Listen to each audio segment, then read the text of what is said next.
নমস্কার বন্ধুরা, কেমন আছেন সবাই? শুভ নববর্ষ সবাইকে। তো দেখুন, আজকে তো নববর্ষ, অনেকের বাড়ি মাছ মাংস ভালো মন্দ হয়। তো আমাদের বাড়ি পয়লা বৈশাখে জীব হত্যা করে না, মাছ মাংস খাই না আমরা, নিরামিষ আজকে।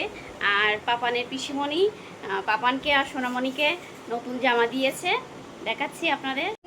এই পাপানের পিসিমণি এই জামা দিয়েছে, গেঞ্জি সেটটা খুব সুন্দর জামাটা, আমার তো ভীষণ পছন্দ হয়েছে। দেখি বাবা, এইটা সোনামণিকে দিয়েছে, এই বাটি প্রিন্টের এই টপটা।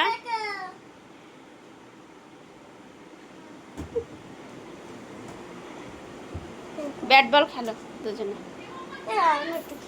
তো দেখুন বন্ধুরা, ভিডিওটা আপলোড করতে কিন্তু অনেকটাই দেরি হয়ে গেল। পয়লা বৈশাখের ভিডিও আমি আজকে আপলোড করছি। যাই হোক, দেখুন এখানে সবজি বাজার চলে এসছে। পাঁচমিশালি একটা সবজি হবে, আর পাট শাক ভাজা, পাট শাক ভাজা আর লাউটাও দিয়ে একটা তরকারি হবে। তো শাশুড়ি আর আমি এখানে সবজি কাটতে বসে পড়েছি। আর পয়লা বৈশাখের পরের দিন, মানে পয়লা বৈশাখের পরের দিনও আমাদের নিরামিষ ছিল, কিসের একটা পুজো ছিল বোধহয়, ওই জন্য।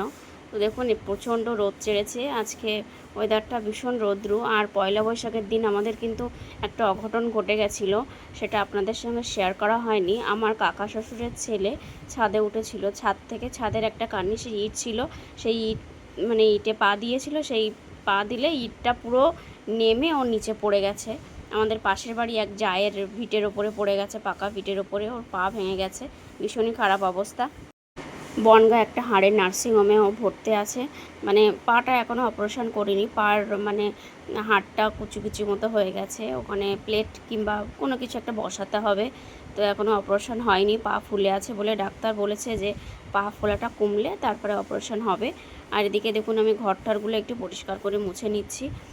পাপানকে বলেছিলাম একটু ক্যামেরাটা করে দিতে, পাপান এখানে ক্যামেরা করে দিচ্ছিল। আর পাপানের ব্যাট কিনে দিয়েছে ওর বাবা, ব্যাটটা চারিদিকে ফেলিয়ে রাখে, তাই আমি ওকে একটু বকছিলাম।